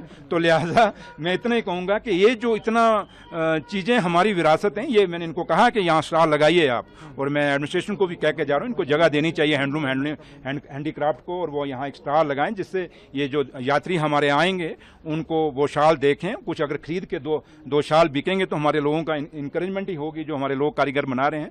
तो काफ़ी सारी चीज़ें मैं इनसे डिस्कस करके आया हूँ, और चीज़ें वो मैं आपसे शेयर नहीं कर सकता, लेकिन इतना जरूर आपसे शेयर करके जाऊँगा कि यहाँ आने का मकसद एक ही है कि जम्मू कश्मीर आज 22 साल के बाद जो हमें थोड़ा सा हुआ, एक नुकसान हुआ हमारे जम्मू कश्मीर को, और थोड़ा सा टूरिस्ट आना, थोड़ा सा, क्योंकि सोनामर्ग में रात को यहीं था, मैं यहीं रुका, और थोड़ा सा हमें जो देखा कि हम उम्मीद करते हैं कि ये यात्रा भोले शंकर के आशीर्वाद से ये यात्रा कामयाब यात्रा होगी। और मैं देश और दुनिया के अपने यात्रियों से, उनसे लोगों से अपील करूंगा कि इस यात्रा में आइए, बड़ी पुरानी यात्रा है, भोले के दर्शन करिए और जम्मू कश्मीर की खूबसूरती को भी देखिए। जम्मू कश्मीर के जिसको जन्नत कहा जाता है, धरती का जन्नत कहा जाता है, जाता है उस कश्मीर को भी देख के जाइए, हमारे जो पिकनिक स्पॉट्स हैं, डेस्टिनेशंस हैं, उनको भी देख जाइए, और हमारा जो भाईचारा और मेहमान नवाजी है उसको भी महसूस करके जाइए। और जिससे हमारा जो जैसे हम फ़ख्र से कहते हैं कि हम हिंदुस्तानी हैं, हम कश्मीर के लोग, जम्मू कश्मीर के लोग कहते हैं हम हिंदुस्तानी हैं, अगर हम फ़ख्र से कहते हैं हिंदुस्तानी हैं तो उम्मीद ये करेंगे हम सब का दिल रखने के लिए हिंदुस्तान से और दुनिया से लोग आएंगे इस यात्रा में, और इस यात्रा को कामयाब करेंगे और हमारे लोगों का हौसला बुलंद करेंगे। और थोड़ा सा जो हमारा लोगों का बीच में थोड़ा सा टूरिज़्म को थोड़ा एक धक्का लगा है वो दोबारा से रिवाइव होगा, और ये यात्रा उसके रास्ते में एक माइल का स्टोन साबित होगी। आइए बढ़ते अगली खबर की ओर। दिल्ली में पुराने वाहनों को ईंधन नहीं मिलेगा।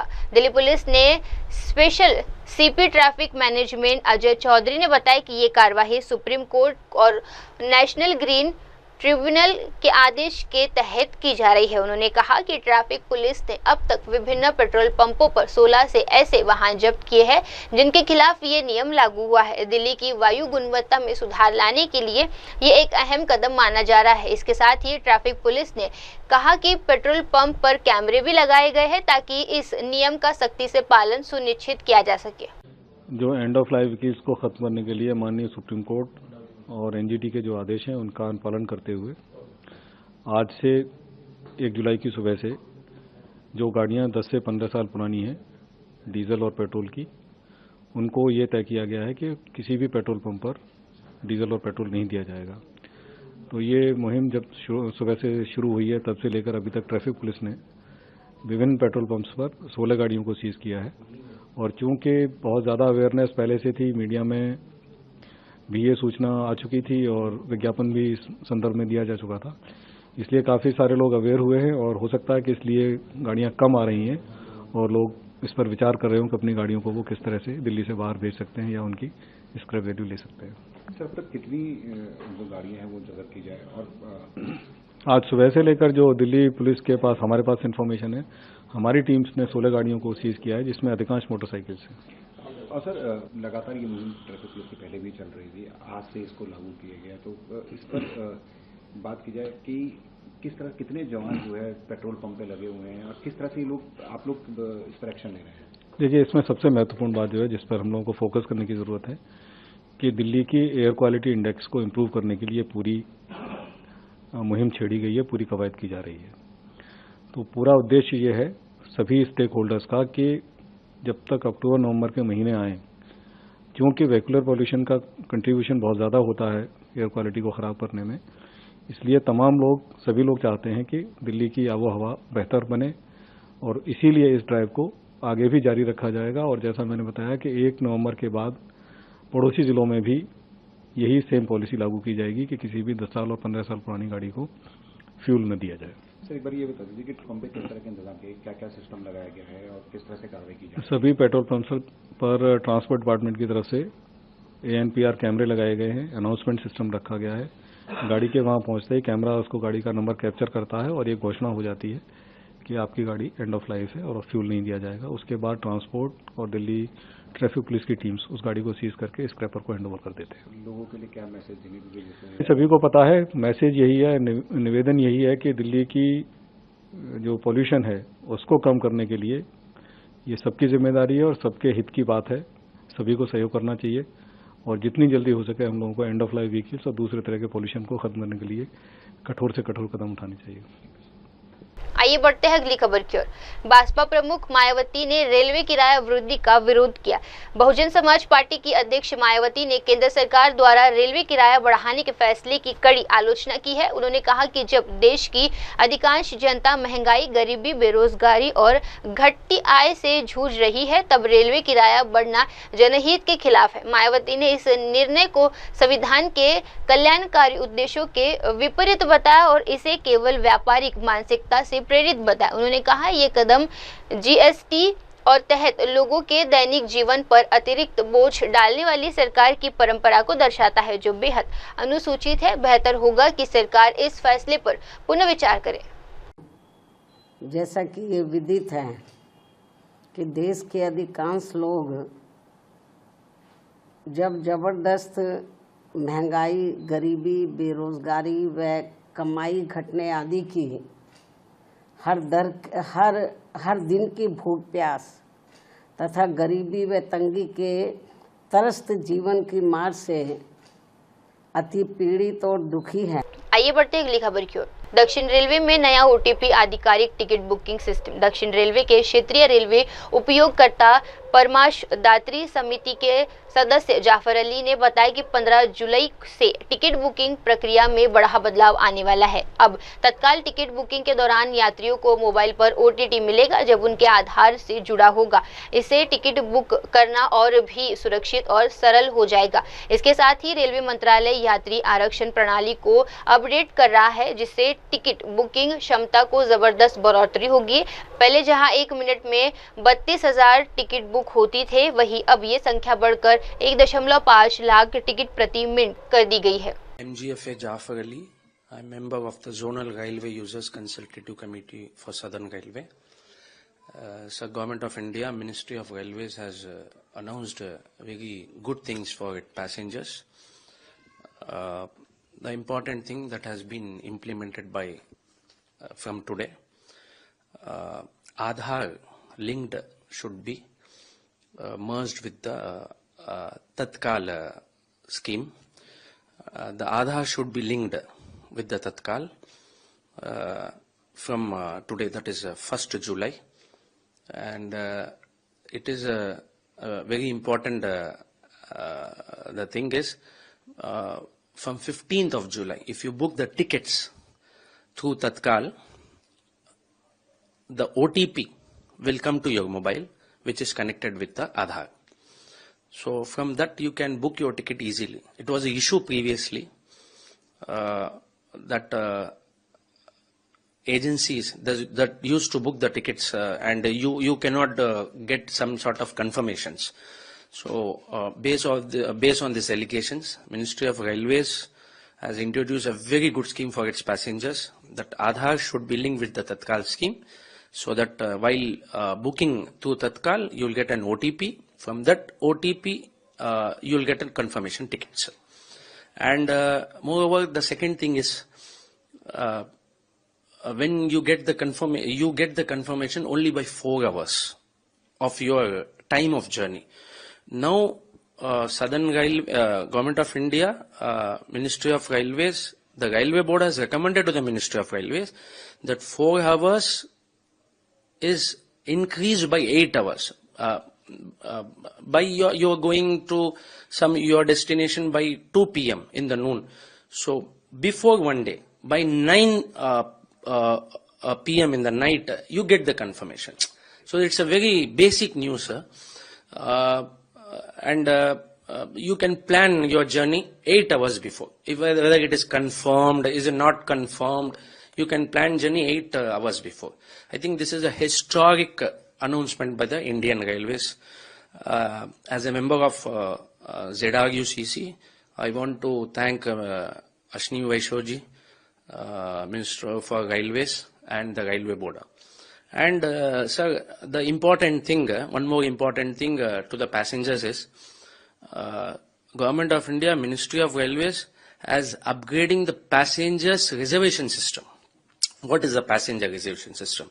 So per minute, 32,000 tickets used to be booked all over the country. Now they are upgrading the system in per minute. In future, I think within some months it is going to be implemented. So per minute, 1.5 lakhs tickets will be booked. So website and all things to the railway, they are